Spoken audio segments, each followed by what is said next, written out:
Welcome back everyone. स्वागत है आप सभी का एक बार फिर से रोशन सा स्टडी पॉइंट पर। तो आज हम डिस्कस करने वाले हैं क्लास 11th ज्योग्राफी का चैप्टर नंबर फर्स्ट, जो कि एग्जाम पॉइंट ऑफ व्यू से बहुत ही ज़्यादा इंपॉर्टेंट है। देखिए, ये जो चैप्टर है ये काफ़ी इंटरेस्टिंग है और बहुत ही जो ये विषय है, ज्योग्राफी जो विषय है, काफ़ी ईजी है। अगर आप कॉन्टिन्यूसली वे में पढ़ते हो, चीज़ों को समझ पाते हो, तो आपके लिए ज्योग्राफी सब्जेक्ट बहुत ही ईजी होने वाला है। ठीक है, लेकिन आपको क्या करना है कि आपको रेगुलर क्लासेस को देखना है और रेगुलर आपको चीज़ों को, कॉन्सेप्ट को आपको समझना है, रट्टा नहीं मारना है। चीज़ों को जब आप समझोगे तो आपके लिए जो चीज़ें हैं, जो कॉन्सेप्ट है, बहुत ज़्यादा ईजी भी हो जाएगा। ठीक है, तो आपको बने रहना है हमारे साथ। और जितने बच्चे इस चैनल पर नए हैं, एक बार चैनल को सब्सक्राइब ज़रूर कर दें और इस चैनल को, इस वीडियो को अपने दोस्तों में ज़्यादा से ज़्यादा शेयर करें, ताकि उनकी भी प्रिपरेशन बहुत अच्छे तरीके से हो जाए और वो भी एग्ज़ाम में बहुत अच्छे तरीके से मार्क्स लेके आ सके। तो ओवरऑल आज हम फर्स्ट चैप्टर के साथ अपनी इस वीडियो को शुरू करेंगे। चैप्टर का नाम क्या है? भूगोल एक विषय के रूप में। जहां पर आज हम क्या करने वाले हैं, आज हम जानेंगे जो हमारा ज्योग्राफी है, एक सब्जेक्ट के रूप में हम किस तरीके से उसको पढ़ सकते हैं। ठीक है, यानी कि हमें ब्रीफ इंट्रोडक्शन आज देखने को मिलेगा कि एक विषय के रूप में भूगोल के अंतर्गत कौन कौन सी चीजों को शामिल किया जाता है, कौन कौन सी चीजें ऐसी है जिसको हमें डिटेल्ड वे में पढ़ना है। तो ओवरऑल आपके लिए आज की वीडियो काफी महत्वपूर्ण और बहुत ज्यादा इंपॉर्टेंट भी होने वाली है। तो शुरू करते हैं आज की इस वीडियो को, जिसमें सबसे पहले हम जानेंगे चैप्टर के बारे में, एक छोटा सा इंट्रोडक्शन कि चैप्टर हमें क्या कहता है और किस तरीके से एग्जामिनर, सबसे मेन पंगा रहता है कि एग्जामिनर ज्योग्राफी से किस तरीके से क्वेश्चन पूछता है, एग्जामिनर को हमें किस तरीके से टैकल करना है। अगर वो कोई भी प्रश्न पूछे तो हमारी तैयारी उस लेवल की होनी चाहिए कि हम उसको बहुत अच्छे तरीके से आंसर कर सके। ठीक है, तो ओवरऑल आपको ये सारी चीजें आज की इस वीडियो में जानने को मिलने वाला है। ठीक है, हम डिस्कस करने वाले हैं आज क्लास 11 चैप्टर फर्स्ट, भूगोल एक विषय के रूप में। ठीक है, और कौन कौन से टॉपिक इसमें इंपॉर्टेंट है मैं वो भी आपको अभी हाईलाइट कर दूंगा कि आपको कौन से टॉपिक के ऊपर कुछ ज्यादा ही ध्यान देना है। ठीक है, ताकि आपको ये लगे कि भाई आपकी जो प्रिपरेशन है वो बहुत अच्छे तरीके से हो पाए। ठीक है, तो इंपॉर्टेंट टॉपिक को हम साथ ही साथ मार्क करते हुए चलेंगे, हम जानेंगे कि कौन से टॉपिक इंपॉर्टेंट है ना। उसके बाद हम इस चैप्टर को समझने की कोशिश करेंगे। ठीक है, अब हम बात करते हैं, चैप्टर को शुरू करते हैं किसके साथ, हम छोटा सा इंट्रोडक्शन ले लेते हैं एक बार कि हम कौन कौन सी चीजें एक बार हमें पढ़ना है। सबसे पहले आपको ध्यान में रखना है क्या ज्योग्राफी के बारे में, कि उसकी डेफिनेशन क्या होती है। हम जब भूगोल की बात करते हैं तो भूगोल शब्द जो है वो किस तरीके से बना है। ठीक है, देखो भूगोल इंग्लिश में हम बात करें तो ज्योग्राफी दो शब्दों से, ग्रीक भाषा का एक शब्द है। ठीक है, जियो और ग्राफस। ठीक है, तो इस शब्दों से मिलकर हमारा भूगोल का निर्माण हुआ है। ठीक है, जियो का मतलब हो गया हमारा पृथ्वी और ग्राफस का मतलब हो गया वर्णन करना। यानी कि अगर हम इसको कंबाइन करें तो हम जानेंगे कि ज्योग्राफी का क्या अर्थ होता है, भूगोल का क्या अर्थ होता है, तो पृथ्वी का वर्णन। ठीक है, जब हम पृथ्वी के वर्णन की बात करते हैं तो हमारे मन में एक प्रश्न आता है, वो है भूगोल का। ठीक है, जब भी आप पृथ्वी के बारे में सोचो तो आपको क्या सोचना है कि आप भूगोल के बारे में सोच पा रहे हैं। ठीक है, इतना सभी को क्लियर है। अब यहाँ पे कुछ छोटी सी 3-4 पॉइंट्स आपके बुक में मेंशन किए गए थे, उसको एक बार हम लोग यहाँ पे रीड आउट कर लेते हैं और फिर हम जानेंगे भूगोल के बारे में। भूगोल का जनक कौन है, भूगोल शब्द का प्रयोग किसने किया। ठीक है, भूगोल की जो कितनी शाखाएं होती है, कौन सी शाखा हमारी इंपॉर्टेंट है एग्जाम के नजरिए से। ठीक है, तो ये सारी चीजें हम जानने वाले हैं। सबसे पहले आप देखो ये क्या कहता है पॉइंट, कि हम धरातल पर रहते हैं और हमारा जीवन जो है हमारे परिस्थान से अनेक रूपों से प्रभावित होता है। ठीक है, मतलब कि आप सभी को पता है धरातल की बात हो रही है, यानी कि पृथ्वी की बात हो रही है। हम लोग पृथ्वी पर रह रहे हैं, भूमि पर रह रहे हैं। अब हम क्या करते हैं, जो हमारा जो जीवन है वो हमारे परिस्थान से अनेक रूपों से प्रभावित होता है। जो जिस भी जगह पर हम रहते हैं तो वहां पे आप देखोगे बहुत सारी आपको विभिन्नताएं देखने को मिलती हैं। आपको भौगोलिक विभिन्नता बहुत सारी देखने को मिलेगी, जैसे कि आप तापमान देख सकते हो। ठीक है, आप एक ऐसी जगह पर रह रहे हैं जहां पर जो आपका तापमान है, जो आपका टेम्परेचर है, जो आपका वहां का वेदर है, जो मौसम है, निरंतर चेंज होता रहता है। ठीक है, तो ये चेंज हो किस तरीके से रहा है, तो ये सारी चीजों, इन सारी चीजों का अध्ययन हम किसमें करेंगे, हम ज्योग्राफी के अंतर्गत इन सारी चीजों का अध्ययन करेंगे। भूगोल के अंतर्गत हम, जब हम भूगोल को पढ़ेंगे, ठीक है, तब हम जानेंगे कि ये जो हमारा मौसम है, ये मौसम किस तरीके से बदलता है। ठीक है, हमारा आसपास का जो परिवेश है, तो उसका जो टेम्परेचर है वो हाई कैसे होता है, कम कैसे होता है, हमारा जो वेदर है वो कैसे चेंज होता है। तो इन सारी चीजों का अध्ययन हम भूगोल के अंतर्गत करेंगे। एक शॉर्ट इंट्रो दिया हुआ है यहाँ पे आपके बुक के अंतर्गत। अब आप जानोगे कि आदिम समाज अपने भरण पोषण के लिए प्राकृतिक निर्वाह, ठीक है, मतलब कि ऐसी चीजें जो प्रकृति के द्वारा बनाई गई है, ऐसी कौन कौन सी चीजें हैं जो प्रकृति के द्वारा बनाई गई है, कमेंट सेक्शन में आपको मेंशन कर देना है। किसी भी दो चीजों को आप मेंशन कर दो, जो चीजें प्रकृति के द्वारा, जो चीजें हमें नेचर ने दी है, ठीक है, तो उसको आप मेंशन करो कमेंट सेक्शन में, ठीक है। तो प्राकृतिक निर्वाह हो गए, जैसे हम संसाधनों की बात करते हैं, जिसमें हम पशु हो गए, ठीक है, हमारे खाद्य हो गए, पौधों पर आश्रित थे, ठीक है। जब आपने हिस्ट्री में पढ़ा होगा, एंशिएंट काल में क्या होते थे, जो लोग रहते थे, वहां के जो एंशिएंट काल के जो लोग थे, वो अपना भरण पोषण किन तरीकों से करते थे, आपने पढ़ा होगा, वो मतलब कि पौधों पे, पेड़ पौधे पे अपना वो खाद्य चीजें, इन सारी चीजों पे डिपेंड रहते थे, है ना। तो ये सारी चीजें, विभिन्न प्रकार की संसाधनों का वो उपयोग करते थे, है ना। तो ये सारी चीजें आपने पढ़ा है, तो इन सारी चीजों पे, तो अब हम कैसे, हम एंशिएंट काल से लेकर अभी हम मॉडर्न में आ चुके हैं, तो हम उस बीच में, उस टाइम पीरियड के बीच में क्या चेंजेस आए, ठीक है, तो उस चेंजेस को भी हम किसके अंतर्गत पढ़ेंगे, हम भूगोल के अंतर्गत पढ़ेंगे। कुछ ऐसी चीजें जिसे आप हिस्ट्री के अंतर्गत पढ़ोगे, ठीक है। तो हमारा ओवरऑल जो ज्योग्राफी है, वो बहुत ही इंटरेस्टिंग सब्जेक्ट अपने आप में हो जाता है, बहुत ही इंटरेस्टिंग हो जाएगा, और आपको चीजों को समझना है, ठीक है। उसके बाद जैसे जैसे देखो टाइम बीता, ठीक है, उसके साथ तकनीकों का विकास हुआ, नई नई टेक्नोलॉजी का विकास हुआ, है ना। आपने देखा होगा कि पहले बहुत सारे मजदूर, किसी एक घर को बनाने में मजदूरों का बहुत बड़ा योगदान होता था, लेकिन अब जब टाइम चेंज हो चुका है, नई नई टेक्नोलॉजी आ चुकी है, तो हम क्या करते हैं, हमने मजदूरों को थोड़ा रेस्ट दे दिया है, और नई चीजों का हम मशीनों के थ्रू घर बनाते हैं। तो ये सारी चीजें क्या चीजें हैं, तो ये सारी चीजें ही हम भूगोल के अंतर्गत पढ़ेंगे कि ये सारी चीजें डेवलप कैसे हुई, ठीक है। तो क्या प्रोसेस था, हमने भूगोल के अंतर्गत हमें बिल्कुल डिटेल में जाना है। मतलब हम पृथ्वी का, जो हमारा एक पृथ्वी है ना, हम उस पृथ्वी को बिल्कुल अंदर घुस जाएंगे कि उस पृथ्वी के अंतर्गत जो हमारा सूर्य है, वो क्या काम करता है, किस तरीके से उसका निर्माण हुआ है, जैव मंडल, वायुमंडल, इन सारी चीजों का हम विस्तृत अध्ययन किसमें करेंगे, हम उसका अध्ययन करेंगे ज्योग्राफी के अंतर्गत, ठीक है।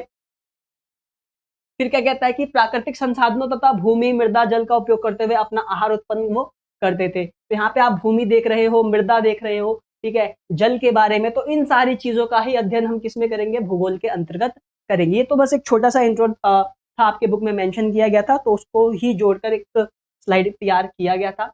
अब हम बात करते हैं भूगोल में आधुनिक वैज्ञानिक तकनीक कौन कौन सी आई है।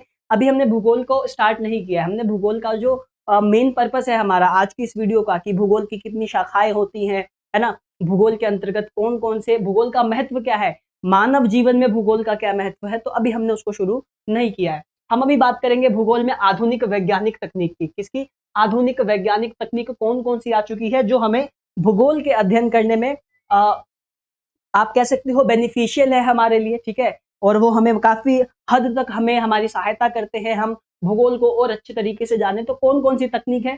सबसे पहले आप कहोगे क्या? भौगोलिक सूचना तंत्र के बारे में, ठीक है, यानी कि आप कहोगे ज्योग्राफिक इंफॉर्मेशन सिस्टम, जीआईएस। इसको हाईलाइट कर लो, 1 मार्क्स में ये ऑब्जेक्टिव में आ सकता है, ठीक है। इसको आप लोग स्टार में हाईलाइट कर लो कि जीआईएस का फुल फॉर्म क्या होगा, ज्योग्राफिकल, है ना, इंफॉर्मेशन सिस्टम, भौगोलिक सूचना तंत्र, ठीक है। उसके बाद आप कहोगे संगणक मानचित्र कला, यानी कि कंप्यूटर कार्टोग्राफी। आप कंप्यूटर कार्टोग्राफी की बात करोगे, ये क्या करता है, देखो आपने यहाँ पे इमेज भी मेंशन किया गया है, ताकि आपकी जो अंडरस्टैंडिंग है उसको हम बहुत अच्छे तरीके से डेवलप कर पाए। आपको चीजों को आप इमेज देखकर भी आप पता लगा सको कि भाई जीआईएस क्या होता है, ज्योग्राफिकल इंफॉर्मेशन सिस्टम क्या होता है, ये काम कैसे करता है, ठीक है। कंप्यूटर कार्टोग्राफी क्या होता है, ये किस तरीके से काम करता है, इसका रोल क्या है, अगर इसको बुक में मेंशन किया गया है तो इसको रोल है क्या, ठीक है। तो इसके लिए आपको ये ध्यान देना है, दूर संवेदन हो गया, आपका रिमोट सेंसिंग हो गया, ठीक है। इनके अध्ययन में ज्ञान और कुशलता को प्राप्त करने तथा राष्ट्रीय विकास में, ठीक है, किसमें, राष्ट्रीय विकास में सहयोग प्राप्त करने की दक्षता प्रदान की है, ठीक है। यहाँ पे देखो जीआईएस किस तरीके से काम करता है, ठीक है। तो हम इसमें हम मैप का अध्ययन करते हैं, मैप का अध्ययन करने में बहुत अच्छे तरीके से हम निपुण हो जाते हैं, ठीक है। जब आप जीआईएस का यूज करते हो तो आप मैप बहुत अच्छे तरीके से इसको यूज कर सकते हो। हम विजुअलाइजेशन कर सकते हैं चीजों का, हम डेटा को एकत्रित कर सकते हैं, ठीक है, डेटा को ट्रांसफर कर सकते हैं, एकत्रित कर सकते हैं। तो ये सारी चीजें आप जीआईएस के अंतर्गत पढ़ते हो, ठीक है। उसके बाद हम बात करते हैं कि भूगोल है क्या। अगर आपसे कोई प्रश्न पूछे कि भूगोल क्या है, ठीक है, तो आपको बताना है भूगोल का अर्थ होता है यानी कि पृथ्वी का वर्णन करना। लेकिन अगर आपसे कोई ये पूछे कि भूगोल को परिभाषित करिए, तब आप भूगोल को परिभाषित कैसे करोगे, कि आप बताओगे कि भूगोल जो है एक ग्रीक भाषा का शब्द है, जो दो चीजों से, दो ग्रीक भाषा से मिलकर बना है, जियो और ग्राफस, ठीक है। तो उसको आप उस वे में एक्सप्लेन करोगे। लेकिन यहाँ पे क्या पूछा गया, भूगोल क्या है, सिर्फ सिंपल क्वेश्चन आपसे किया गया है कि भूगोल है क्या, व्हाट इज ज्योग्राफी, ठीक है। तो आप इसका आंसर कैसे कर सकते हो, आपको बताना है, देखो यहाँ पे शॉर्ट में मेंशन किया गया, भूगोल एक पृथ्वी का वर्णन है, ठीक है। भूगोल क्या है? मतलब भूगोल पृथ्वी का वर्णन, सिंपल। लेकिन अगर इसी को आपको कोई पूछे कि डिटेल में बताओ, तब आप बताना कि भूगोल 2 चीज़ों से मिलकर बना है, एक होता है हमारा जियो, एक होता है हमारा ग्राफस, ठीक है? तो फिर इस तरीके से आप उसको एक्सप्लेन करके दिखाओगे, लेकिन यहाँ पर सिंपल दिया गया है कि भूगोल क्या है, तो आप सिंपल बताओ कि भूगोल में हम पृथ्वी की सतह के भौतिक और मानवीय पहलुओं का अध्ययन करते हैं। अब यहाँ पर भौतिक और मानवीय यानी कि आपका फिजिकल ज्योग्राफी और एक होता है आपका मानवीय यानी कि ह्यूमन ज्योग्राफी। तो आप क्लास 11th में हैं, तो आप क्लास 11th में भौतिक भूगोल को पढ़ोगे। भौतिक भूगोल के जितने भी पार्ट्स हैं, उन सारी चीज़ों को, उसके जितने भी ब्रांचेज़ हैं, आप उन सारी चीज़ों को पढ़ोगे।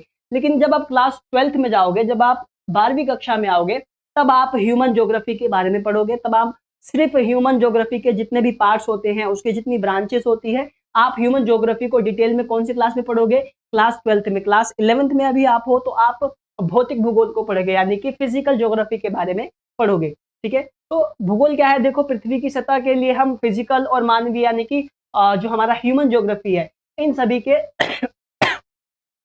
इन सभी के पहलुओं का हम अध्ययन करते हैं, ठीक है?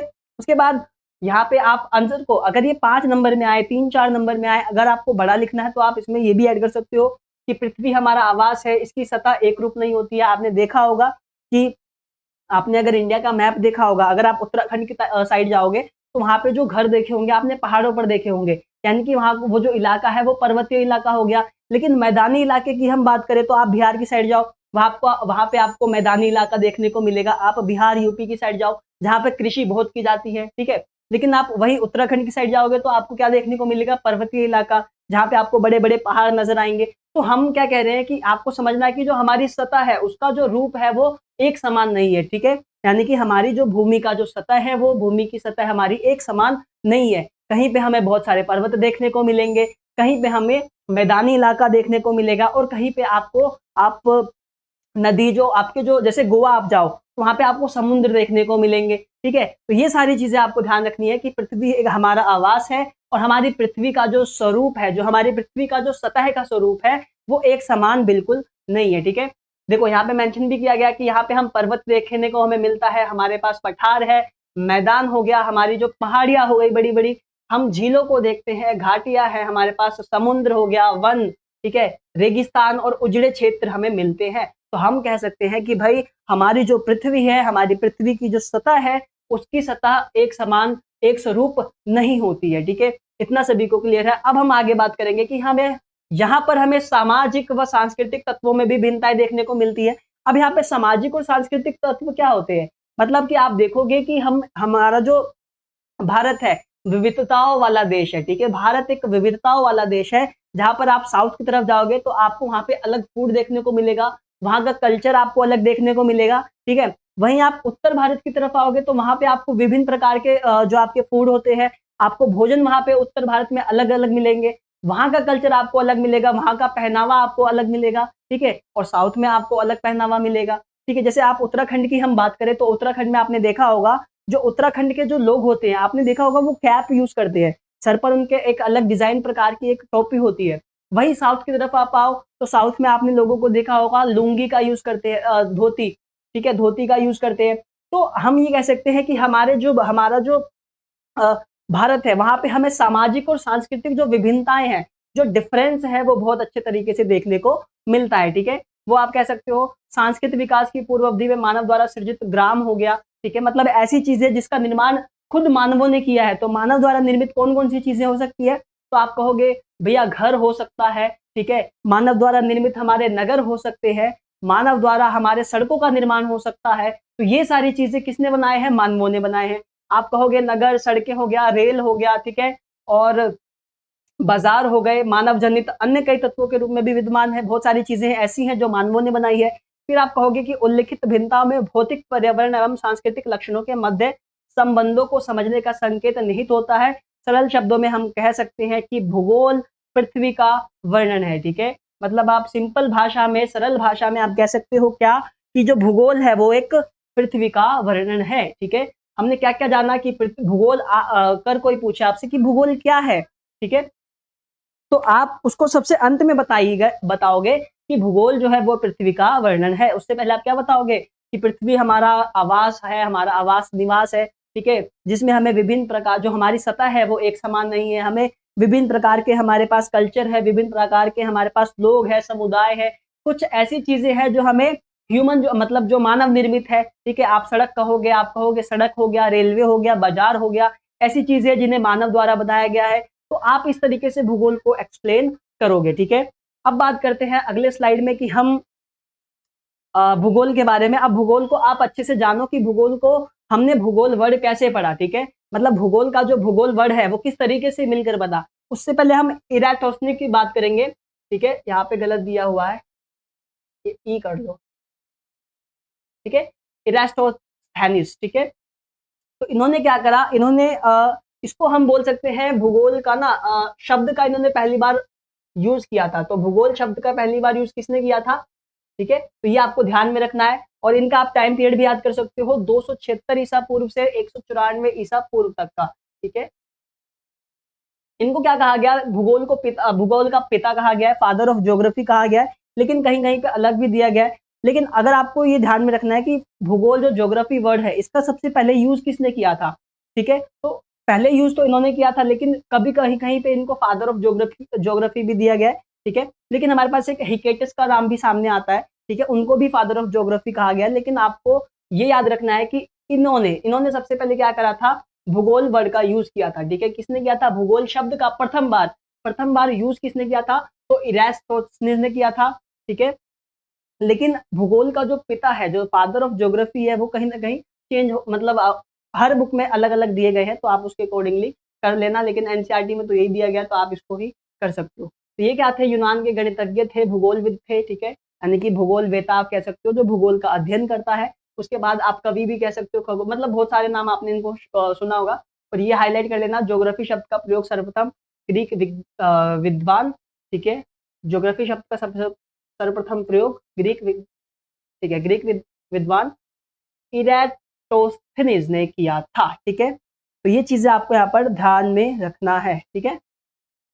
अब हम बात करेंगे कि भूगोल शब्द का हम कैसे उसको एक्सप्लेन कर सकते हैं। भूगोल की जब बात आती है, आपको ध्यान देना है कि भूगोल का जो भूगोल शब्द का जो वर्णन है वो ग्रीक भाषा के दो शब्दों से मिलकर बना है, एक होता है जियो, एक होता है ग्राफस। जियो का अर्थ होता है पृथ्वी, ठीक है, और ग्राफस का अर्थ होता है वर्णन, ठीक है। तो अगर हम इसको कंबाइन करें तो निकल करके आता है पृथ्वी का वर्णन, ठीक है, क्या निकल कर आएगा, पृथ्वी का वर्णन। तो ये आपको ध्यान में रखना है कि जो भूगोल शब्द है, जो हमारा जियोग्राफी है, वो ग्रीक भाषा से मिलकर बना है। ग्रीक भाषा में आप क्या करोगे, जियो का मतलब होता है पृथ्वी, ग्राफस का मतलब होता है वर्णन, इन दोनों को आप जोड़ोगे तो आपको निकल करके आएगा पृथ्वी का वर्णन, यानी कि भूगोल का अर्थ क्या हो गया, पृथ्वी का वर्णन, ठीक है। तो इस तरह इसका शाब्दिक अर्थ क्या है, पृथ्वी का वर्णन करना, पृथ्वी के बारे में बताना, तो इसको हम भूगोल कहेंगे, ठीक है। इतना सभी को क्लियर है, आगे बढ़ जाते हैं। अब हम बात करते हैं कि भूगोल एक वैज्ञानिक विषय के रूप में, यानी कि एक साइंटिफिक सब्जेक्ट के रूप में हम भूगोल को किस तरीके से पढ़ते हैं, ठीक है। जब भी आपको ये आए आपके एग्जाम में कि भूगोल एक वैज्ञानिक विषय के रूप में है, इसको वर्णन करिए या इसको परिभाषित कीजिए, तो आप तीन चीजों को आप जानोगे, क्या, क्यों और कैसे, ठीक है। क्या, कहां और क्यों, ठीक है, क्या, कहां और, ठीक है, क्या, कहां और क्यों। देखो इसमें हमें क्या करना है कि भूगोल एक वैज्ञानिक विषय है, सबसे पहले आप इस तरीके से शुरू करेंगे, और परिपक्व वैज्ञानिक विषय के रूप में भूगोल निम्नलिखित तीन चीजों के ऊपर डिपेंड होता है, तीन चीजों के वर्गों के ऊपर होता है। कौन कौन से, तीन प्रश्नों का बेसिकली ये क्या करता है, आंसर करता है। सबसे पहले अगर हम बात करें क्या की, ठीक है, अगर हम क्या की बात करें तो आपको ये ऐसे प्रश्न होते हैं जो क्या करते हैं, जैसे आपने देखा होगा कि आपके सामने एक ज्वालामुखी है, लेकिन आपको उस ज्वालामुखी, मतलब वो उसका निर्माण किस तरीके से हुआ, ठीक है, तो आपको ये चीजें, इस प्रश्न का जो उत्तर है कि वो ज्वालामुखी क्या है, ठीक है, तो आप उसका ही वर्णन किसमें करोगे, भूगोल के अंतर्गत करोगे। तब आप जानोगे कि वो जो ज्वालामुखी है उसका जो निर्माण है वो किस तरीके से हुआ है, ठीक है। तो क्या का क्या रोल होता है यहाँ पे, कि कुछ प्रश्न ऐसे होते हैं जो भूतल पर पाई जाने वाली प्राकृतिक सतह सांस्कृतिक विशेषताओं के प्रतिरूप के पहचान से जुड़े हुए होते हैं। क्या कहता है कि भूतल पर पाई जाने वाली, सपोज करो ये हमारा जो ज्वालामुखी हो गया, ठीक है, ठीक है, ये हमारा ज्वालामुखी हो गया। तो अब इसके पहचान से जुड़ी हुई कुछ ऐसी चीजें हैं जिसका उत्तर कौन देता है, जिसका मतलब हम क्या के अंतर्गत पढ़ते हैं, ठीक है, कि ये चीज आपको भी नहीं पता, मुझे भी नहीं पता ये चीज है क्या, तो हम किसके अंतर्गत पढ़ेंगे, हम भूगोल के अंतर्गत पढ़ेंगे कि ये चीजें है क्या, ठीक है। तो क्या करता है ये, जो क्या प्रश्न का उत्तर देते हैं कि ये चीज है क्या, तो इसके बारे में हमें पढ़ना पड़ेगा। तो ये हम कहाँ पढ़ेंगे, हम भूगोल के अंतर्गत पढ़ेंगे, ठीक है। दूसरे में आता है कहाँ, ठीक है, तो ये कहाँ पे स्थित है, मतलब ये कहाँ से आता है, ठीक है। अगर आप ज्वालामुखी की बात करो तो अंदर से जो लावा आता है तो वो कहाँ से आता है, तो इस सारी चीजों का आंसर भी हमें इसके अंतर्गत पढ़ना पड़ेगा। एक वैज्ञानिक, जब हम इसको एक साइंटिफिक सब्जेक्ट के रूप में पढ़ेंगे तब हमें पता चलेगा कि ये चीज आती कहाँ से है, ठीक है। कुछ ऐसे प्रश्न होते हैं जो पृथ्वी पर भौतिक एवं सांस्कृतिक तत्वों के वितरण से जुड़े हुए होते हैं। अच्छा, मैंने आपको बताया था कि प्राकृतिक और भौतिक वर्ग के बारे में, यानी कि फिजिकल ज्योग्राफी और आपका ह्यूमन ज्योग्राफी के बारे में। तो ह्यूमन ज्योग्राफी के अंतर्गत आप क्या पढ़ोगे, ऐसी चीजें जो ह्यूमन बनाता है, ठीक है, जो मानव निर्मित है। जैसे हम कहें सड़क हो गया, गांव हो गया, कोई नगर हो गया, तो ये हमारा क्या है, ह्यूमन ज्योग्राफी के अंतर्गत आ गया। लेकिन भौतिक ज्योग्राफी के अंतर्गत, भौतिक भूगोल के अंतर्गत कौन सी चीजें आएगी, तो ऐसी चीजें जो नेचर ने बनाई है, जो प्रकृति ने बनाई है, ठीक है। जिसको हम कहें, अब ये ज्वालामुखी है, ये कि ये क्या ह्यूमन, क्या मानव निर्मित हो सकता है, ये बिल्कुल भी नहीं।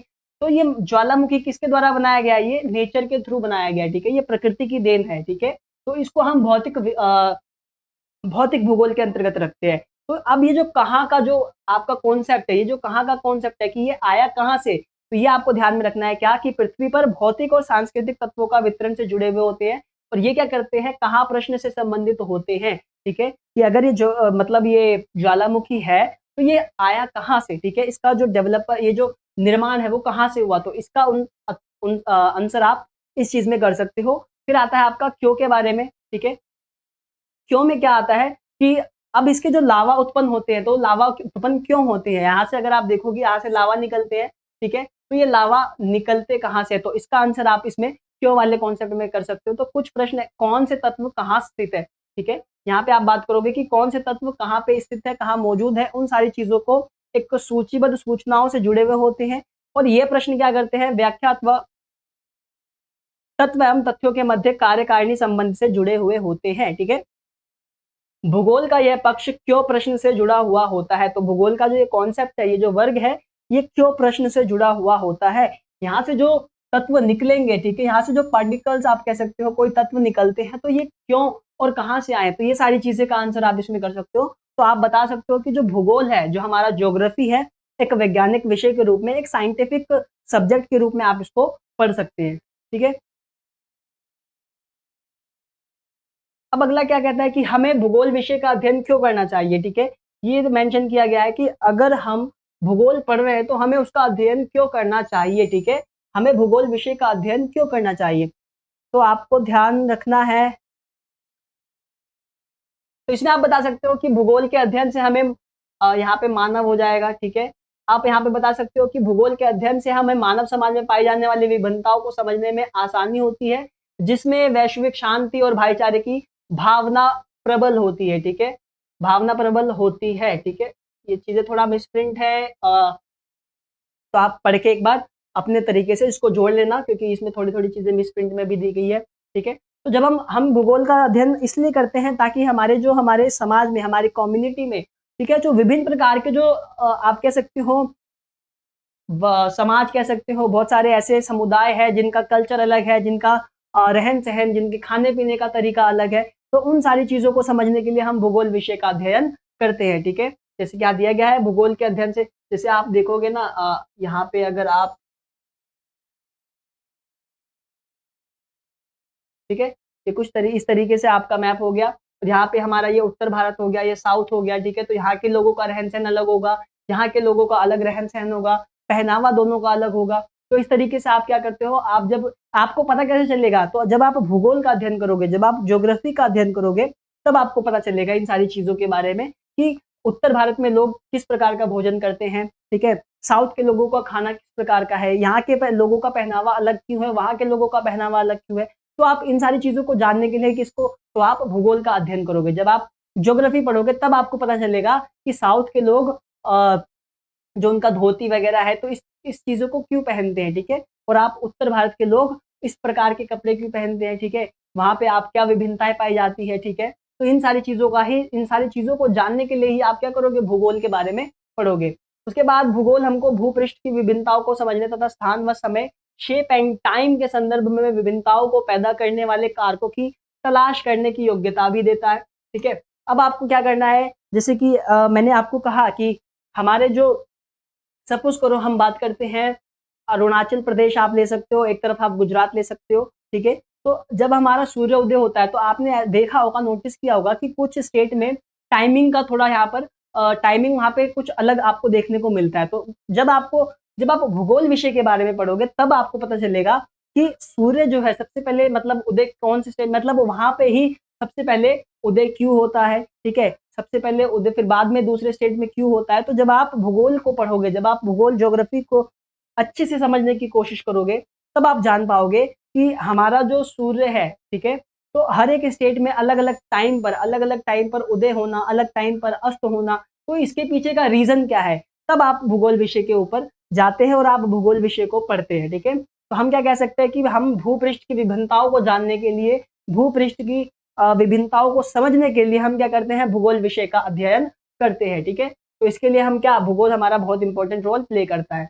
उसके बाद ज्योग्राफी मानचित्र के जरिए वास्तविक पृथ्वी को जानने और धरातल पर विभिन्न तत्वों के दृश्य ज्ञान की क्षमता विकसित करता है। ठीक है, साथ ही साथ विश्व में व्यापार वाणिज्य में वृद्धि के साथ साथ प्रशासन चलाने, भ्रमण व पर्यटन को बढ़ावा भी देता है। ठीक है, जैसे कि आप इसमें ये ऐड कर सकते हो, गोवा को ऐड कर सकते हो। जैसे गोवा पे आपने देखा होगा, वहां पे क्या होता है, सारे लोग विश्व भर से लोग क्या करते हैं, वहां घूमने जाते हैं।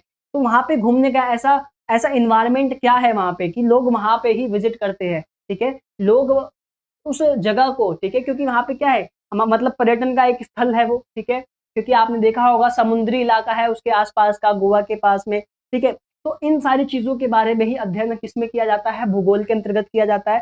तो आप कह सकते हो कि भूगोल जो है हमारा यहाँ पर बहुत ही इंपॉर्टेंट रोल प्ले करता है, और हमें इन सारी चीजों को जानने के लिए ही, ठीक है, इन सारी चीजों को, कौन कौन सी चीजें, आपका कल्चर हो गया, ठीक है, आपके कल्चर रहन सहन हो गया आपका। उसके बाद आप समय को जानने के लिए कि किसी भी राज्य का जो समय है, ठीक है, यानी कि सूर्य कौन से राज्य में किस टाइम पर निकल रहा है, कौन से राज्य में अस्त हो रहा है, तो इन सारी चीजों को जानने के लिए आप भूगोल का ही अध्ययन करते हैं। ठीक है, उसके बाद करते हैं कि भूगोल के अध्ययन की दो प्रमुख उपागम कौन कौन से हैं। तो यहाँ पे आपको ध्यान देना है, एक होता है सिस्टमैटिक ज्योग्राफी, ठीक है, यानी कि जिसको हम क्रमबद्ध उपागम कहते हैं, और दूसरा होता है हमारा प्रादेशिक उपागम। ठीक है, अब सिस्टमैटिक उपागम क्या होता है कि ऐसी चीजें जो सिस्टमैटिक वे में चलती है, यानी कि क्रम वाइज चल रहा है। ठीक है, जैसे कि देखो, क्रमबद्ध भूगोल में एक विशिष्ट भौगोलिक तत्व का अध्ययन किया जाता है। ठीक है, क्रमबद्ध विधि किसी क्षेत्र का ठीक है, समाकलित इंटीग्रेटेड रूप प्रस्तुत करती है।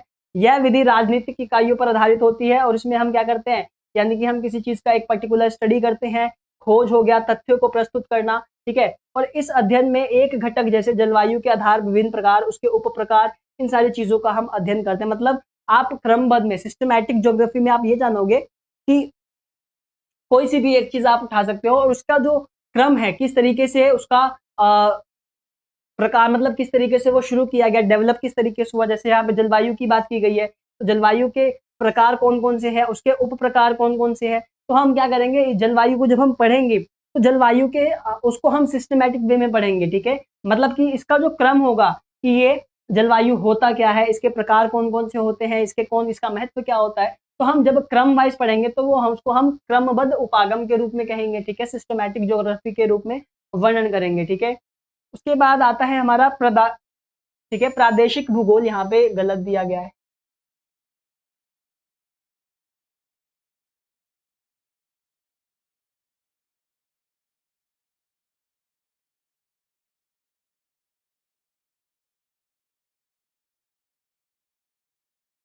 तो यहाँ पे आपको प्रादेशिक भूगोल कर लेना है। ठीक है, हेडिंग में, यहाँ पे आप हेडिंग में प्रादेशिक भूगोल कर लेना है। ठीक है,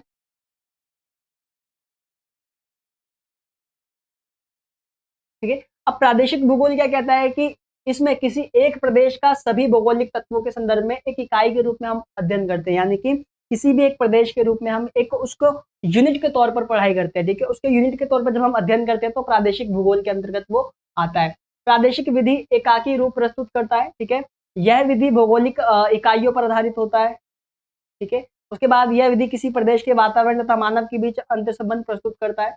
जैसे कि आप समझ सकते हो कि किसी प्रदेश के और उसके जो वहाँ के जो रहने वाले लोग हैं, उनके बीच का क्या संबंध होता है, उनके बीच का रिलेशन क्या होता है। तो उन सारी चीजों को कौन प्रादेशिक भूगोल के अंतर्गत दर्शाया जाता है। जैसे सपोज करो उत्तराखंड हुआ, तो उत्तराखंड में वहाँ पे लोगों को क्या चीज़ है, वहाँ पे लोगों का आय का स्रोत क्या है, वहाँ पे बड़े-बड़े पहाड़ है, वहाँ पे बहुत सारे लोग घूमने जाते हैं, ठीक है? जहाँ पे लोगों को आपने देखा होगा मैगी, यहाँ पर हम नॉर्मल इलाके में मैगी 15 से 20 रुपए में आती है, लेकिन आप वहीं उत्तराखंड में पहाड़ पर अगर मैगी खाओगे तो आपको 100 रुपए की मैगी मिलेगी, ठीक है? तो आपको ये समझना है कि प्रादेशिक भूगोल क्या कहता है कि जब आप किसी पर्टिकुलर स्टेट के बारे में, यानी कि किसी पर्टिकुलर प्रदेश के बारे में, वहाँ के जो लोग हैं उस मतलब उससे किस प्रकार से कनेक्टेड है, किस प्रकार से जुड़े हुए हैं, ठीक है? तो आपको ध्यान देना है कि वहाँ के प्रदेश के वातावरण और मानव के बीच का जो अंतर संबंध है, ठीक है? तो ये चीज़ें आपको यहाँ पर समझनी है कि किस प्रकार से कि उत्तराखंड के जो लोग हो गए, वहाँ के जो प्राकृतिक चीज़ों से जो चीज़ें निर्मित है, यानी कि पहाड़ है, तो वहाँ पे लोगों का क्या कनेक्शन है, ठीक है? पहाड़ी लोगों का क्या कनेक्शन है पहाड़ को लेकर, तो ये चीज़ें आप जानोगे, ठीक है? साथ ही साथ आप ये भी कर सकते हो कि अगर आप मैदानी क्षेत्रों में आओ, अगर आप यूपी, बिहार साइड में आओ, तो उनका क्या है ये, मतलब वहाँ के लोग किस तरीके से कनेक्टेड है मैदान से, तो वो कृषि के थ्रू कनेक्टेड है। वो क्या करते हैं, मैदानी इलाकों में कृषि करते हैं, विभिन्न प्रकार की कृषि करके क्या करते हैं, अपना उनका आय का स्रोत हो गया एक तरीके से। तो आपको ध्यान देना है प्रादेशिक भूगोल की जब हम बात करें, तो आप बता सकते हो कि प्रादेशिक भूगोल में किसी प्रदेश के वातावरण, ठीक है? किसी प्रदेश के वातावरण और उसके मानव के बीच जो अंतर संबंध होता है, ठीक है? किसी प्रदेश का वातावरण और वातावरण से जो वहाँ के जो लोग कनेक्टेड है। अब यूपी बिहार के लोग किससे, वहाँ का यूपी बिहार का कैसा नेचर है, तो यूपी बिहार में आप देखोगे मैदानी इलाका है, यानी कि कृषि वाला, उपजाऊ मिट्टी है वहाँ पे, लोग वहाँ पर खेती करते हैं, लोग वहाँ पर कृषि करते हैं। तो हम कह सकते हैं कि वहाँ के जो लोग हैं, वो हमारे उसके अपने वातावरण के थ्रू कनेक्टेड है, ठीक है?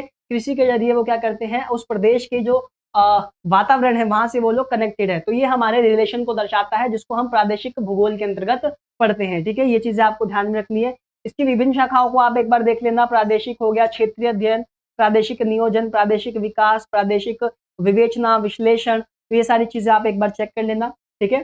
तो क्रमबद्ध की जब हम बात करेंगे, तो किसी एक ऐसी चीज़ों के ऊपर बात करेंगे, जो चीज़ हमारा अ प्राकृतिक द्वारा बनाई गई है। जैसे हम जलवायु की बात करें, ठीक है? तो जलवायु को हम क्रमबद्ध तरीके से पढ़ने की कोशिश करेंगे। लेकिन जब हम प्रादेशिक भूगोल की बात करेंगे, तो प्रादेशिक भूगोल में क्या होता है, किसी एक मतलब उस प्रदेश की जो वातावरण होता है, जैसे हम बात करें बिहार की, तो बिहार का जो वातावरण है, उसका वातावरण और उसके जो बिहार के लोग हैं, वो लोग उस वातावरण से कैसे कनेक्टेड है, ठीक है? तो कृषि के जो द्वारा कनेक्टेड है ना? क्योंकि वहाँ का मैदानी इलाका है, मैदानी इलाके में लोग क्या करते हैं, कृषि, खेती करते हैं और वहाँ के लोग उसके थ्रू कनेक्टेड है। तो ये आप प्रादेशिक भूगोल में कर सकते हो। क्रमबद्ध में आप बता देना कि ऐसी चीज़ें जो भौतिक द्वारा प्राकृतिक द्वारा बनाई गई है, उसके अंतर्गत हम उसको सीरियल वे में, ठीक है? सिस्टमैटिक वे में हम उसको पढ़ते हैं। तो जलवायु जैसे हमने लिया, तो ऐसे करके आप उसको कॉन्सेप्ट को समझ सकते हैं। अब हम बात करेंगे क्या भूगोल की 2 मुख्य शाखाओं के बारे में। तो जब हम भूगोल की मुख्य शाखाओं के बारे में बात करेंगे, तो आपको ध्यान देना है, एक आता है हमारा भौतिक भूगोल, जिसको हम फिजिकल ज्योग्राफी बोलते हैं, जो अभी आप क्लास 11th में पढ़ रहे हो, ठीक है? एक आता है हमारा मानव भूगोल, यानी कि ह्यूमन ज्योग्राफी, जो आप क्लास 12th में पढ़ोगे, ठीक है? क्लास 12th में ही आपका एक बुक पूरा मानव भूगोल के ऊपर है, लेकिन हम अभी 11th क्लास में हैं, तो हम भौतिक भूगोल के बारे में अच्छे से पढ़ने वाले हैं, कि भौतिक भूगोल। और आपको ये भी ध्यान रखना है कि भौतिक भूगोल क्या, तो ऐसी चीज़ें जो भौतिक मतलब प्रकृतिक द्वारा बनाई गई है, ठीक है? यानी कि ऐसी चीज़ें जिसको नेचर ने बनाया है, ठीक है? ये आपको ध्यान देना है। ऐसी चीज़ें जो नेचर द्वारा बनाई गई है, और आप मानव भूगोल की जब बात करोगे, तो आपको बताना है ऐसी चीज़ें जो मानव द्वारा बनाई गई है, ठीक है? जिसको ह्यूमन ने खुद क्रिएट किया है, ठीक है? यानी कि लोगों द्वारा चीज़ें जो बनाई गई है, वो हमारा मानव भूगोल में आएगा, और ऐसी चीज़ें जो नेचर ने बनाया है, वो हमारा फिजिकल उसको में ज्योग्राफी, ठीक है? वो हमारा फिजिकल ज्योग्राफी में आएगा। तो ये चीज़ें आपको यहाँ पर ध्यान में रखनी है। छोटी-सी इन्फॉर्मेशन आपको ध्यान रखना है कि भूगोल की 2 प्रमुख शाखाओं की जब बात होगी, तो आप कहोगे कि एक आता है हमारा फिजिकल ज्योग्राफी, यानी कि फिजिकल ज्योग्राफी ऐसी चीज़ें, इसके अंतर्गत क्या पढ़ोगे आप? तो ऐसी चीज़ें जो प्राकृतिक द्वारा बनाई गई है, जो जिसे नेचर ने बनाया है। लेकिन जब आप ह्यूमन ज्योग्राफी की बात करोगे, तो ह्यूमन ज्योग्राफी में आप जानोगे कि ऐसी चीज़ें जिसे लोगों ने बनाया है। अब लोगों द्वारा कौन-कौन सी चीज़ें हैं? जैसे आप कहोगे भैया गाँव हैं, ठीक है? गाँव, घर हो गया, कस्बे हो गए, ये सारी चीज़ें ह्यूमन ज्योग्राफी में आएगी। लेकिन हम भौतिक भूगोल की जब बात करें, फिजिकल ज्योग्राफी की बात करें, तो आप बताओगे पर्वत, पहाड़, ठीक है? ये सारी चीज़ें किसने बनाई है? नेचर ने। तो आप इसके एग्ज़ाम्पल में क्या ऐड कर सकते हो? आप इस नेचर द्वारा चीज़ों में क्या बता सकते हो? पर्वत हो गया आपका, ठीक है? पर्वत के बाद आपका पहाड़ हो गया, ठीक है? नदी हो गई आपकी, ठीक है? आपके झील हो गए, तो ऐसी चीजें जो ये नेचर द्वारा क्रिएट की गई है वो हमारा भौतिक भूगोल में आ जाएगा। और ऐसी चीजें जिसे ह्यूमन ने खुद बनाया है, अब ह्यूमन द्वारा बनाई गई चीजें कौन कौन सी है, आप कह सकते हो गांव हो सकता है, ठीक है, घर हो गया, ठीक है, साथ में आप कह सकते हो कि कस्बे हो गए, ठीक है, आपके बाजार हो गए। तो ये सारी चीजें किसने बनाई है, ये सारी चीजें मानवों ने बनाई है, तो हम इसको ह्यूमन ज्योग्राफी के अंतर्गत रखते हैं, ठीक है, इतना आपको ध्यान में रखना है, ठीक है। उसके बाद हम भौतिक भूगोल की बात करें, फिजिकल ज्योग्राफी की बात करें, तो फिजिकल ज्योग्राफी क्या कहता है, आपको ध्यान रखना है फिजिकल ज्योग्राफी के अंतर्गत कि भौतिक भूगोल का प्राकृतिक भूगोल से प्रत्यक्ष संबंध है, यानी कि नेचर से बिल्कुल डायरेक्ट इसका रिलेशन है, यानी आपको समझना है फिजिकल मतलब नेचर, ठीक है, ऐसी चीजें जो नेचर के द्वारा बनाई गई है, किसके द्वारा बनाई गई है, नेचर के द्वारा। मैंने अभी आपको बताया पर्वत पहाड़, तो ये सब किस में आएंगे, ये सब भौतिक भूगोल में आएंगे। उसके बाद आपको ध्यान रखना है कि भौतिक भूगोल की सभी शाखाएं प्राकृतिक भूगोल के अंतर्गत आती है, ठीक है, यानी कि भूगोल जो हमारा फिजिकल ज्योग्राफी है, इसकी जितनी भी ब्रांचेस है ना फिजिकल ज्योग्राफी की, वो सारी हमारी नेचुरल मतलब प्राकृतिक भूगोल के अंतर्गत आती है। कौन कौन सी, तो आप बताओगे, आर्थिक भूगोल हो गया, ठीक है, जनसंख्या भूगोल, सामाजिक भूगोल हो गया आपका, राजनीतिक भूगोल हो गया। इन सारे विषयों का मतलब ये सारे विषय जो है कनेक्टेड है, ठीक है, क्योंकि इन सभी में स्थानिक विशेषताएं जुड़ी हुई होती है, तो ये सारी चीजें आपको ध्यान में रखना है। उसके बाद क्या कहता है कि एक भूगोल, ठीक है, एक भूगोल वेता वो होता है जो भूगोल का अध्ययन करता है, ठीक है, तो आपको ध्यान देना है भूगोल का अध्ययन करने वाला कौन कहलाता है, भूगोल वेता कहलाता है। तो एक भूगोल वेता को गणित और कला में ना निपुण होना चाहिए, क्योंकि भूगोल में हम क्या करते हैं, अक्षांश और देशांतर जो आप आगे पढ़ोगे, ठीक है, इन सारी चीजों के बारे में, तो अक्षांश एवं देशांतरों का अध्ययन करना पड़ता है, जिसके लिए गणित का होना बहुत ज्यादा जरूरी है। अगर आपके पास गणित की नॉलेज है तो ही आप अक्षांश और देशांतर का अध्ययन कर सकते हो, ठीक है। अगर आपको इसमें बिल्कुल होता है ना कि आपको बहुत अच्छा ज्ञान होना चाहिए गणित का, ठीक है, मैथ का। उसके साथ साथ मानचित्र जब आप बनाओगे तो मानचित्र के लिए आपको कला में निपुण होना चाहिए, आपके पास कला का नॉलेज होना बहुत जरूरी है, ठीक है। तो ये चीजें आपको ध्यान रखना है। जब भी आप भौतिक भूगोल पढ़ो तो भौतिक भूगोल में आप बताना कि भौतिक भूगोल का प्राकृतिक भूगोल से डायरेक्ट रिलेशन होता है, डायरेक्ट संबंध होता है। प्राकृतिक भूगोल आपको पता ही है कि ऐसी चीजें जो प्रकृति के द्वारा बनाई गई है वही प्राकृतिक भूगोल होती है और वही भौतिक भूगोल के अंतर्गत आती है, ठीक है। तो हमारा प्राकृतिक द्वारा चीजें कौन कौन सी है, पर्वत पहाड़ आप कह सकते हो, ठीक है। उसके बाद आप बताओगे कि इसकी जो शाखाएं हैं वो भी प्राकृतिक भूगोल के अंतर्गत आती है, जैसे आर्थिक भूगोल हो गया, राजनीतिक भूगोल हो गया। तो ये सारी चीजें किस में आ जाएगी, ये सारी चीजें हमारी प्राकृतिक भूगोल में आ जाएगी। फिर साथ में आप बताओगे कि एक भूगोलवेता को, जो एक भूगोल का जो अध्ययन करने वाला होता है, उसको गणित का और आर्ट मतलब कला का नॉलेज होना बहुत जरूरी है। उन दोनों, अगर उसके पास उसकी नॉलेज नहीं होगी, ठीक है, तो वो अक्षांश और देशांतर, जैसे अक्षांश देशांतर का जो मतलब जो कॉन्सेप्ट है उसको वो नहीं कर पाएगा। अब वो क्या कहते हैं, मैप मानचित्र नहीं बना पाएगा, ठीक है। तो ये सारी चीजें आपको ध्यान में रखना है, ठीक है। उसके बाद आपको ध्यान रखना है क्या, ये क्या कहता है कि भौतिक भूगोल में भूमंडल, ठीक है, भूमंडल का जो अध्ययन होता है, जिसमें हम क्या पढ़ते हैं, जिसमें हमें पढ़ना पड़ेगा पर्पटी के बारे में, मेंटल हो गया, कोड हो गया, ठीक है। तो इसके बारे में, जैसे हमारी कोई पृथ्वी हो गई तो उसके अंदर हमारा जो पर्पटी होता है वो किस तरीके से रोल प्ले करता है, ठीक है। हमारा जो मेंटल होता है, कोड होता है, वो सारी चीजें क्या होती है, तो उसका अध्ययन भूमंडल में आप करोगे। वायुमंडल में आप पढ़ोगे क्या कि समताप मंडल, शोभ मंडल, ठीक है, बहिर्मंडल हो गया, ठीक है। तो इन सारी चीजों के बारे में आप अध्ययन करोगे, ठीक है। यहाँ से कंपटीशन एग्जाम में क्वेश्चन निकल कर आता है कि जो हवाई जहाज होते हैं वो कौन से मंडल में उड़ते हैं, ठीक है। तो ये चीजें आपको ध्यान में रखना है, इसके बारे में आप पढ़ते हो। इसके अंतर्गत आप जल मंडल के बारे में पढ़ोगे, ठीक है, जैव मंडल में पढ़ोगे जिसके अंतर्गत हम लोग रहते हैं। उसके बाद खाद्य श्रृंखला के बारे में आप पढ़ोगे कि जो फूड चेन होता है वो क्या होता है। आपको मिट्टियों का अध्ययन करना पड़ेगा, मृदा के बारे में पढ़ना पड़ेगा। मृदा के अंतर्गत क्या पढ़ोगे आप कि उपजाऊ मिट्टी कौन सी होती है, जलोढ़ मिट्टी, जलोढ़ मृदा हो गई, लेटराइट मृदा हो गई। तो इन सारी चीजों का ही अध्ययन आप इसमें मृदा के अंतर्गत करोगे। तो ये सारी चीजें आप देखो, भूमंडल क्या हम लोगों ने बनाया है, नहीं। वायुमंडल हमने बनाया है, बिल्कुल नहीं। जल मंडल हमने बनाया है, नहीं। जैव मंडल बनाया है, नहीं। खाद्य श्रृंखला हमने बनाई है, बिल्कुल भी नहीं। क्या हमने मिट्टी बनाई है, नहीं। तो ये सारी चीजें आप देखोगे तो ये सारी चीजें क्या है, ये प्रकृतिक द्वारा बनाई गई है, जो भौतिक भूगोल के अंतर्गत आती है। इन सारी चीजों को नेचर ने बनाया है, तो ये किस में आएगी, भौतिक भूगोल में आएगी, ठीक है। तो इन सारी चीजों को अध्ययन किया जाता है, जो प्रत्येक तत्व मानव के लिए महत्वपूर्ण होते हैं। तो ये सारी चीजें क्या है, ये हम मतलब हमारे लिए बहुत ही ज्यादा इंपॉर्टेंट हो जाती है, ठीक है। उसके बाद भौतिक भूगोल प्राकृतिक संसाधनों के मूल्यांकन तथा प्रबंधन से जुड़े विषय के रूप में भी विकसित हो रहा है, ठीक है। भौतिक पर्यावरण संसाधन प्रदान करता है, मानव इन संसाधनों का उपयोग करके अपना आर्थिक और सांस्कृतिक विकास सुनिश्चित करता है। तो ये चीजें आपको ये वाला ध्यान में रखना है कि जो भौतिक पर्यावरण है, ठीक है, ऐसी चीजें जो प्रकृति के द्वारा बनाई गई है, ठीक है, ऐसी चीजें जो प्रकृति द्वारा बनाई गई है, ये क्या करती है, मानव को द्वारा ही, मतलब ये मानव के लिए ही बनाई गई है, ताकि वो अपना क्या कर सके, अब इन संसाधनों का उपयोग करके अपना जो आर्थिक और सांस्कृतिक विकास है, जो डेवलपमेंट है, उसको वो सुनिश्चित कर सके, ठीक है। सतत विकास के लिए भौतिक वातावरण का ज्ञान नितांत आवश्यक है, जो भौतिक भूगोल के महत्व को रेखांकित करता है। तो ये सारी चीजें आपको ध्यान में रखना है, ठीक है। अभी हम बात कर रहे थे भौतिक भूगोल के महत्व की, तो इसका महत्व क्या है, तो ये आपको ध्यान में रखना है, ठीक है।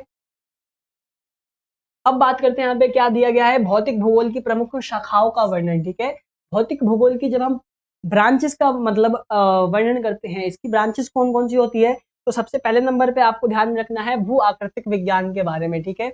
भू आकृतिक विज्ञान के बारे में क्या, कि भूपृष्ठ पर पाए जाने वाली विभिन्न प्रकार के भू लक्षण, जैसे कि महाद्वीप हो गए, पर्वत हो गए, ठीक है, आपके पर्वत मैदान, ठीक है, नदी मैदान हो गए, आपकी नदी घाटियां हो गई, इन सारी चीजों का अध्ययन। तो आपको ये ध्यान में रखना है कि जब भी आप पर्वत, पठार, ठीक है, नदियां, किसी भी समुद्र, इन सारी चीजों का अध्ययन आप किसमें करोगे, तो ये आप करोगे भू आकृतिक विज्ञान के अंतर्गत करोगे। दूसरे पे आपको बताना है जलवायु विज्ञान के बारे में, ठीक है। अब जलवायु विज्ञान क्या होता है, कि जिसके अंतर्गत आप जलवायु तथा इसके संगठक तत्व कौन कौन से, ठीक है, संगठक तत्व का जब आप सीरियल वे में, ठीक है, सिस्टमैटिक वे में पढ़ोगे तो उसको हम जलवायु विज्ञान कहते हैं। जैसे वर्षा किस प्रकार होती है, ठीक है, वर्षा किस प्रकार होती है, तापमान को आप जानने वाले हो कि तापमान क्या होता है, ठीक है। और आप वायु दाब पढ़ोगे, पवन के बारे में पढ़ोगे कि विभिन्न प्रकार की पवनें कौन कौन सी होती है, किस मौसम में कौन सी पवनों का आगमन होता है, ठीक है। तो इन सारी चीजों का अध्ययन आप किसमें करोगे, ये सारी चीजें आप जलवायु विज्ञान के अंतर्गत करोगे। उसके बाद आप बात करोगे तीसरे नंबर पे जल विज्ञान की, ठीक है। तीसरे नंबर पे आप बात करोगे जल विज्ञान की, जिसमें आप क्या पढ़ोगे, महासागरों के बारे में, नदियों के बारे में, झीलों के बारे में पढ़ोगे, ठीक है। तो ये सारी चीजें आप किसमें पढ़ोगे, जल विज्ञान के अंतर्गत पढ़ने वाले हो, ठीक है। मानव जीवन में जल की भूमिका का अध्ययन भी किया जाता है। फोर्थ नंबर पे आप पढ़ोगे मृदा मृदा भूगोल के बारे में, जिसके अंतर्गत विभिन्न प्रकार की जो मिट्टी होती है, विभिन्न प्रकार की जो मिट्टियां होती है, उनके बारे में आपको यहाँ पर पढ़ाया जाएगा, जिसमें आप क्या कहोगे, मृदा के निर्माण की प्रक्रिया को आप पढ़ोगे, उसके जो प्रकार होते हैं, यानी कि सबसे पहले मृदा किस प्रकार से उसका निर्माण होता है, कौन कौन सी मृदा के जो प्रकार होते हैं, जैसे जलोढ़ मृदा हो गया, ठीक है, लेटराइट हो गया, काली मिट्टी यानी कि काली मृदा हो गई। तो इन सारी चीजों का प्रकार आप पढ़ोगे, उत्पादकता का स्तर पढ़ोगे कि कौन सी मिट्टी का जो उत्पादकता स्तर किस प्रकार का होता है। तो ये सारी चीजें आप किसमें पढ़ोगे, भौतिक मृदा भूगोल के अंतर्गत पढ़ोगे। तो ये हमारी भौतिक भूगोल की, फिजिकल ज्योग्राफी की कुछ प्रमुख ब्रांचेस थी, प्रमुख शाखाएं थी, ठीक है, जिसका अध्ययन आपको करना है, ठीक है। साथ ही साथ आपको ये, ठीक है, साथ ही साथ अब आपको पढ़ना है कि भौतिक भूगोल का अध्ययन मानव जीवन के, ठीक है, तो मानव जीवन के लिए भौतिक भूगोल का अध्ययन महत्वपूर्ण क्यों हो जाता है, ठीक है। यानी कि अगर हम फिजिकल ज्योग्राफी पढ़ रहे हैं, तो फिजिकल ज्योग्राफी का जो हमारा जो ह्यूमन लाइफ है, हमारा मानव जीवन है, उसमें क्या इंपॉर्टेंस है, उसके अंतर्गत क्या महत्व है, ये आपको ध्यान रखना है। तो आप बताओगे क्या, कि जो भौतिक भूगोल होता है वो क्या करता है, भूगोल की एक महत्वपूर्ण शाखा है। सबसे पहले इस वे में आप आंसर को शुरू करोगे, ठीक है, कि भौतिक भूगोल भूगोल की एक शाखा है, क्योंकि यह समस्त भूगोल के अध्ययन का ठोस आधार प्रदान करता है, ठीक है। क्योंकि आपको तो थोड़ी देर पहले बताया गया कि भौतिक भूगोल में क्या आती है, ऐसी चीजें जो नेचर के द्वारा बनाई गई हो। नेचर के द्वारा क्या क्या बनाई गई है, तो जैव मंडल हो गया, स्थल मंडल हो गया, ठीक है, आपका क्या हो गया, भूमंडल हो गया, आपके विभिन्न प्रकार के पर्वत पठार हो गए, ठीक है, आपकी नदियां हो गई, पहाड़ हो गए। तो ये सारी चीजें आप भौतिक भूगोल में पढ़ते हो। तो भौतिक भूगोल क्यों हम पढ़ रहे हैं और इसका मानव जीवन पर क्या प्रभाव है, इसका इंपॉर्टेंस क्या है, क्योंकि देखो ये ठोस प्रदान करता है। जब आप इन सारी चीजों के बारे में पढ़ लोगे तब आपको आगे की जो चीजें हैं, जैसे कि हम ह्यूमन ज्योग्राफी आगे पढ़ेंगे, तो आपको फिर वो बहुत अच्छे तरीके से समझ में आ जाएगा। तो ये क्या कहता है कि ये पूरे भूगोल का, ठीक है, अगर आप भूगोल के बारे में जानना चाहते हो तो आप भौतिक भूगोल को पढ़ो। भौतिक भूगोल को जब आपने पढ़ लिया तो आप भूगोल के बारे में लगभग लगभग जान ही जाओगे। तो ये क्या करता है, एक ठोस आधार प्रदान करता है। भूगोल की ये सबसे महत्वपूर्ण तथा आधारभूत शाखा भूमंडल, वायुमंडल, जलमंडल, जैव मंडल, ठीक है, इनके अध्ययन से संबंधित होती है। अब आपने भूमंडल के बारे में पढ़ लिया, वायुमंडल समझ लिया, जलमंडल को पढ़ लिया, जैव मंडल को पढ़ लिया, तो इन सारी चीजों को जब आपने पढ़ लिया तो लगभग लगभग भूगोल के बारे में आपने बहुत अच्छी नॉलेज यहाँ तक ले ली है। तो ये सारी चीजें यानी कि ये बिल्कुल महत्वपूर्ण साबित हो जाता है, ठीक है। उसके बाद भौतिक भूगोल के इन सभी तत्वों में आपका भू आकृतिक हो गया, जल प्रवाह उच्च, ठीक है, इन सब का विशेष महत्व होता है क्योंकि ये मानव के क्रियाकलापों में योगदान देते हैं, ठीक है। जैसे कि हम बात करें, मैदानों का प्रयोग कृषि के लिए किया जाता है। उपजाऊ मिट्टी क्या करती है, कृषि को ठोस आधार प्रदान करती है, ठीक है। जहाँ की मिट्टी उपजाऊ होगी वहां पे वो क्या करेगी, तो कृषि को ठोस आधार प्रदान करेगी, ठीक है। सभी मानवीय क्रियाकलापों को ठोस आधार प्रदान करती है। सभी मानवीय क्रियाकलाप क्या होते हैं, भौतिक भूगोल की विभिन्न शाखाओं से प्रभावित होते हैं, ठीक है। तो जितनी भी मानवीय क्रियाकलाप होती है, ठीक है, जो मैदानों का प्रयोग करके की जाती है, वो क्या करते हैं, वो हमारा भौतिक भूगोल की विभिन्न शाखाओं से प्रभावित होते हैं। ये चीजें आपको ध्यान में रखना है। उसके बाद हम बात करते हैं मानव भूगोल की, यानी कि ह्यूमन ज्योग्राफी की। तो ह्यूमन ज्योग्राफी में ऐसी चीजें जो मानव द्वारा खुद निर्मित की गई हो। अब मानव भूगोल में कैसी चीजें आ जाएगी, तो भूगोल की एक ऐसी शाखा है जिसमें मनुष्य, ठीक है, मनुष्य और उसके प्राकृतिक पर्यावरण के बीच के संबंधों का अध्ययन करा जाता है, ठीक है। यानी कि मानव द्वारा ऐसी चीजें जो निर्मित की जाती है, जैसे हमारा घर हो सकता है, गांव, कस्बे हो गया, नगर, रेलवे, सड़कें, तो ये सारी चीजें क्या है, ये सारी चीजें मानव द्वारा बनाई गई है, यानी कि ह्यूमन मेड से ये सारी चीजें हैं, ठीक है। तो इन सारी चीजों का अध्ययन हम किसमें करते हैं, हम इन सारी चीजों का अध्ययन करते हैं मानव भूगोल के अंतर्गत। तो ये चीजें आपको ध्यान में रखना है, ठीक है। मानवीय तत्व भी ये सारी चीजें कहलाते हैं, ठीक है। अब इसमें हम जानेंगे मानव भूगोल की निम्नलिखित शाखाओं के बारे में। तो जितनी भी शाखाएं आप यहाँ पर देख रहे हो, तो ये सारी चीजें यानी कि पूरा एक ह्यूमन ज्योग्राफी की ना क्लास 12th वाले में मेंशन किया गया है, ठीक है। जब आप क्लास 12th में जाओगे तो ह्यूमन ज्योग्राफी की एक अलग से बुक है, उस बुक को आपको करना पड़ेगा, ठीक है। अब इसमें हमें कौन कौन सी शाखाओं को पढ़ना है, तो सांस्कृतिक भूगोल हो गया, जिसमें हम विभिन्न विभिन्न कल्चर को जानेंगे, जितने भी हमारा जो अब देखोगे हमारी पृथ्वी पर विभिन्न प्रकार के जो कल्चर है, उन सारी चीजों को हम जानेंगे, स्पेशली इंडिया के, ठीक है, भारत के विभिन्न कल्चर को जानेंगे। सामाजिक भूगोल के पढ़ेंगे, जनसंख्या भूगोल के बारे में हम जानेंगे कि कौन सी जगह पर जनसंख्या अधिक निवास करती है, वहां पे अधिक निवास करने का कारण क्या है, ठीक है। तो ये सारी चीजें हम जानेंगे। जैसे हम बात करते हैं, आप एक यूपी का ले सकते हो, ठीक है, यानी कि यूपी की जनसंख्या की बात करें तो लगभग लगभग आप कहोगे 20 करोड़, ठीक है, 20 करोड़ वहाँ की जनसंख्या है लगभग। तो यहाँ पर ही सबसे ज्यादा जनसंख्या क्यों निवास करती है, तो इसके बारे में हम कब पढ़ेंगे, हम मानव भूगोल के अंतर्गत पढ़ेंगे, ठीक है। वही चीज आप, क्योंकि देखो यूपी क्या है, यूपी एक मैदानी इलाका है, ठीक है, एक मैदानी इलाका है, ठीक है, जहाँ पे कृषि ना बहुत अच्छे तरीके से की जा सकती है, तो इसीलिए यहाँ पे जनसंख्या ज्यादा है। तो ये मैदानी इलाका क्यों है, तो इन सारी चीजों का अध्ययन हम कहाँ करेंगे, मानव भूगोल में करेंगे। नगरीय भूगोल के अंतर्गत हम पढ़ेंगे, ग्रामीण भूगोल को हम जानेंगे, ठीक है। और आर्थिक भूगोल में आप ये कह सकते हो कि लोगों को मतलब काम के बदले जो एक आय मिलती है, तो उसको हम आर्थिक भूगोल के अंतर्गत रखेंगे, ठीक है। फिर आप कृषि के बारे में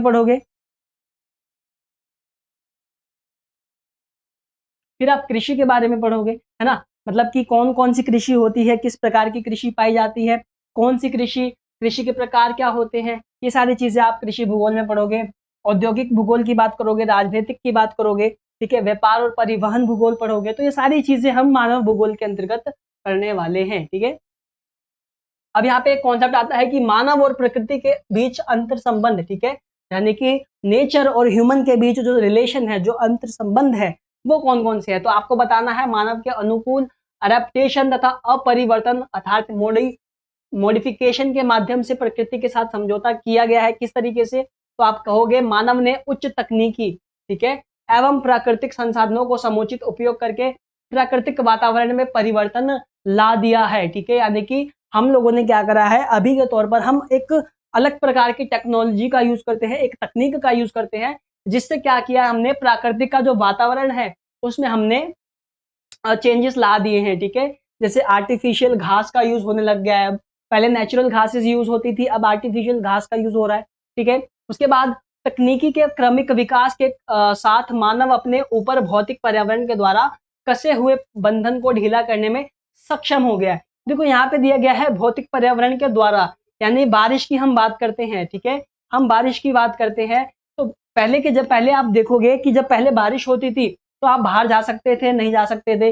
लेकिन अब क्या होता है, अब बारिश होती है तो लोग क्या करते हैं, छाता लेकर बाहर चले जाते हैं। तो यानी कि जो भौतिक पर्यावरण के द्वारा जो बंधन था हमारे ऊपर, जो भौतिक पर्यावरण ने एक बंधन लगा रखा था, जिसको हमने अभी वर्तमान में ढीला कर दिया है, ठीक है, हम ढीला करने में सक्षम हो गए हैं, ठीक है। पहले बारिश होती थी तो हम नहीं जा सकते थे, अब बारिश होती है तो हम छाता उठा के बाहर निकल जाते हैं, ठीक है। तो हमने क्या करा, तकनीकी के क्रमिक विकास के साथ हमने क्या करा, उसका जो बंधन था, भौतिक विकास का बंधन था हमारे ऊपर, हमने उस बंधन को ढीला कर दिया, ठीक है। उसके बाद तकनीकी ने श्रम की कठोरता को कम करके श्रम क्षमता को बढ़ाया है तथा कार्य के दौरान अवकाश का प्रावधान किया है, ठीक है। यानी कि आपने देखा होगा पहले के जमाने में जो पहाड़ होते थे उसको तोड़ने में कितने टाइम लगता था, कितने सारे मजदूरों की जरूरत होती थी, उनकी आवश्यकता होती थी। लेकिन वर्तमान में क्या हो गया है, अब हम बहुत सारी तकनीकी मतलब मशीनों के द्वारा हम पहाड़ को बहुत अच्छे से तोड़ सकते हैं। तो आप कहोगे कि तकनीकी ने क्या करा है, श्रम की कठोरता को कम कर दिया है और श्रम की क्षमता को बढ़ा दिया है, ठीक है। कार्य के दौरान अवकाश का प्रावधान भी किया है, ठीक है। अब यह है, लोगों को थोड़ा आराम मिल गया है चीजों को तोड़ने में, चीजों को बनाने में, ठीक है। तो हमने क्या करा, तकनीकी ने श्रम की कठोरता को कम करके श्रम की क्षमता को, ठीक है, कैपेसिटी को बढ़ा दिया है। तो ये सारी चीजें आपको ध्यान में रखना है, ठीक है। तो ये सारी चीजें आज की जो हमारी वीडियो थी क्लास 11th वाले बच्चों के लिए थी, जिसमें हमने पढ़ा भूगोल को एक विषय के रूप में, ठीक है, ज्योग्राफी को एक सब्जेक्ट के रूप में हम लोगों ने यहाँ पे जाना, ठीक है। मैं उम्मीद करता हूँ आप सभी को सारे कॉन्सेप्ट बहुत अच्छे तरीके से इजी लैंग्वेज में समझ में आ गए होंगे, ठीक है। तो इस वीडियो को लाइक करो, शेयर करो, अपने दोस्तों में ज़्यादा से ज़्यादा शेयर करो। कमेंट सेक्शन में जो चीज़ें आपको बताई गई है, जिस चीज़ों का आंसर आपको कमेंट सेक्शन में करना है, आप उसको कर सकते हैं। और इस इंस्टाग्राम हैंडल को भी आप फॉलो कर सकते हो, ठीक है, ताकि आपकी कोई भी क्वेरी हो तो आप डायरेक्टली यहाँ के इस पे मैसेज कर आप पूछ सकते हैं, ठीक है। और मिलते हैं आपसे नेक्स्ट वीडियो में, तब तक के लिए आप सभी को बेस्ट ऑफ लक।